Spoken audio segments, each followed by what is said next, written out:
কথাই তো আছে যে চাচি বড় দেল পুরো, চায় গোস্ত দেয় শুরু। তো সমাজেও আসলে এমন অনেক ধরনের লোক রয়েছে যারা আপনাকে দেখাবে খুব ভালোবাসে উপরে উপরে, কিন্তু আসলে অন্তরে আপনি খবর নিয়ে দেখেন বা গোপনে আপনি খবর নিয়ে দেখেন, দেখবেন যে আপনাকে তারা গোপনে গোপনে হিংসা করে। যার কারণে আপনি যা কিছুই করেন না কেন, আহ, তাতেই আপনার অনেক দোষ খুঁজে পায়। আপনি ভালো করলেও তার মধ্যে ভালোটা না খুঁজে আসলে মন্দটাই খুঁজতে থাকে। ওই যে আর একটা কথা আছে না, যে প্রেমিকার বাড়ির কুকুরটি দেখলেও আসলে খুব ভালো লাগে। অনেকটা তেমনই, যারা আপনাকে হিংসা করে, আপনার ভালো কাজ করলেও তা হিংসা করে, আর খারাপ কাজ তো যদি হয়ে যায় সেগুলো তারা বেশি হাইলাইট করে। মানে আপনার ভালো কাজকে সবসময় তারা ডুবিয়ে রাখতে চায়, আর যেগুলো মন্দ কাজ সেইগুলো সবসময় তারা হাইলাইট করে। বাঙালি সবসময় বেশিরভাগ ক্ষেত্রেই আসলে আহ, মানুষকে টেনে ধরার যে একটা প্রবণতা, সেইটা রয়েছে। কাউকে একটু সাপোর্ট দিয়ে যে উপরে তোলা যায়, এটা বা এই ধরনের মানুষজন খুবই কম। তাই যদি আপনি আসলে কিছু বড় কিছু করতে চান, নীরবে আড়ালে থেকে করে যাওয়াই ভালো। বেশি একটা ঢাকঢোল পেটাপিটি করলে দেখা যায় যে আপনার শত্রুর অভাব হবে না। আপনার কোনো কাজে বা কর্মে যদি মানুষের একবার চোখ লেগে যায়, সেইখান থেকে পরিত্রাণ পাওয়া খুব টাফ আর কি। আর মধ্যবিত্ত পরিবারে আর একটা বিষয় সবচেয়ে বেশি দেখা যায় যে প্রথম দিকে যখন আপনি যদি কোনো ব্যবসা শুরু করতে যান বা কোনো উদ্যোগ নিতে যান, তখন আপনাকে কোনোভাবেই সাপোর্ট দিবে না। অর্থাৎ মধ্যবিত্ত পরিবারে আপনার চাকরিটাকে বেশি প্রাধান্য দেওয়া হয়। সেটি হোক আপনি বিবাহ করতে যাবেন তখন, অথবা যে কোনো ক্ষেত্রেই চাকরিটাকে সবচেয়ে বেশি প্রাধান্য দেওয়া হয়। কিন্তু একটু উপরের শ্রেণীতে, আহ, যারা বলেন এলিট শ্রেণী বলেন আর সমাজের ধনী শ্রেণী বলেন, তারা মূলত চাকরিটাকে ওইভাবে প্রাধান্য দেয় না। তারা সবসময় প্রাধান্য দিয়ে থাকে ব্যবসা, ব্যবসা, ব্যবসা। কারণ ব্যবসায়ের কোনো বিকল্প হয় না, যত রিস্ক তত ইনকাম। হয়তো আপনি দু একবার লস করবেন, কিন্তু একবার যে প্রফিট করবেন সেটা ওই দুই একবারের লস একদম পুষিয়ে যাবে। সো আপনি যদি আসলে মধ্যবিত্ত পরিবারে আটকে থাকেন, সেই ক্ষেত্রে আপনার জন্য চাকরিটা বেশি প্রেফার করবে। আর হচ্ছে যদি আপনি আরও ভালো কিছু করতে চান, তাহলে ব্যবসা করতে হবে। ব্যবসায়ের কোনো বিকল্প হয় না। তবে ব্যবসায়ের ভিতরে অনেক ধরনের রয়েছে, বিভিন্ন ধরনের ব্যবসা রয়েছে। আপনাকে আসলে নির্ধারণ করতে হবে যে আমি কোন ব্যবসাটা করব, যে সারা জীবন টুকটাক টুকটাক করে চলবো নাকি ভালোভাবে চলবো। আর ব্যবসায়ীদের আরও বড় একটা সমস্যা, তারা বিভিন্ন সময় বিভিন্ন কারণে ঋণের জালে আটকে যায়। আর এই ঋণের জালে আটকে গেলে আসলে উম, খুব একটা দেখা যায় যে আপনার যে পরিমাণ ঋণ রয়েছে সেই পরিমাণ মার্কেট বাকি রয়েছে। দিন শেষে স্টকে আপনার যেগুলো মাল রয়েছে সেগুলোই আপনার মূলধন বলা যায়। অনেকটা এই কারণে ব্যবসায়ীরা ঋণ নিয়ে থাকে।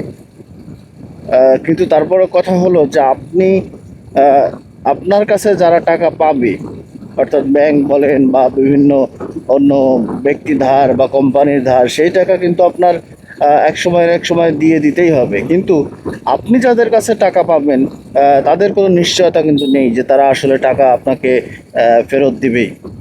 সো ব্যবসা বর্তমান এই যে করোনার পরে এসে ব্যবসার অনেক ধরনের পলিসি চেঞ্জ হয়ে গিয়েছে। আপনি আপনার ব্যবসাটা কোন পলিসিতে আগাবেন সেটা একান্তই আপনার ব্যক্তিগত ব্যাপার। কারণ যার যার পলিসি এক এক রকম, কিন্তু আপনাকে সবসময় একটা জিনিস খেয়াল রাখতে হবে যে আপনার একটা ছোট ছোট টার্গেট সেট করে নেবেন, যে আমি 1 বছরে আমার ব্যবসাটাকে এই জায়গায় দেখতে চাই, 2 বছরে এই জায়গায় দেখতে চাই, বা 3 বছরে এই জায়গায় দেখতে চাই। কখন আমি প্রফিট এবং লস বা যেটা খরচ বলা হচ্ছে, প্রফিট এবং খরচটা একদম ব্রেক ইভেন পয়েন্টে রাখবো। তারপর গিয়ে এই বছরে এত প্রফিট করব, এই সব কিছু আসলে একদম পুঙ্খানুপুঙ্খভাবে আপনাকে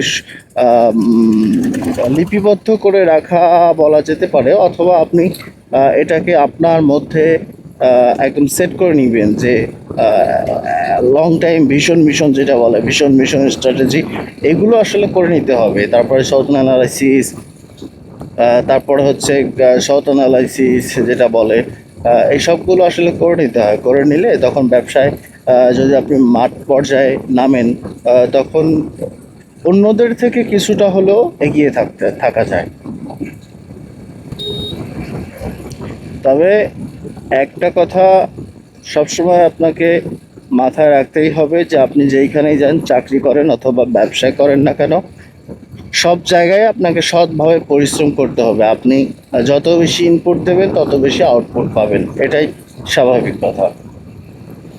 তবে শুধু পরিশ্রমই না, আপনাকে পরিশ্রমের সাথে সাথে নিয়মিত ভাবে প্র্যাকটিস করে যেতে হবে। মানে আপনি যেটাই করেন না কেন, এই যে কথার কথা আমি ভিডিও বানাচ্ছি, এই ভিডিও কিন্তু আমি আজকে থেকে বানাচ্ছি না। আমি ভিডিও যখন প্রথম দিকে শুরু হয়, আপনারা জেনে থাকবেন, তখন থেকে কিন্তু আমি টুকটাক টুকটাক করে যাচ্ছি, কিন্তু এই টুকটাক টুকটাক কোনো কিছুই হয় না। টুকটাক টুকটাক করে আসলে কিছু করতে গেলে নিজের সময় নষ্ট হয়, এর থেকে কোনো প্রফিট আশা করা সম্ভব না।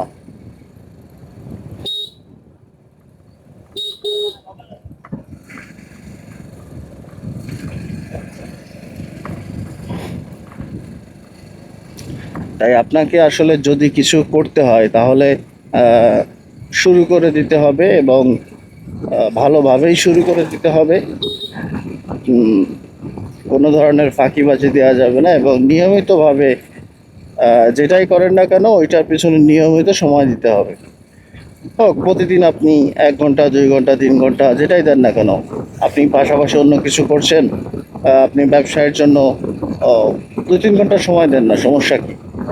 প্রতিদিন যদি 3 ঘন্টাও সময় দেন, তাহলে দেখবেন যে মাস শেষে একটা আপনি আউটপুট পাবেন। অ্যাটলিস্ট 1 মাস আগে আপনি যেইখানে দাঁড়িয়েছিলেন সেইখান থেকে অন্তত 1 হাত 2 হাত দূরে হলেও আপনি এগিয়ে যাবেন।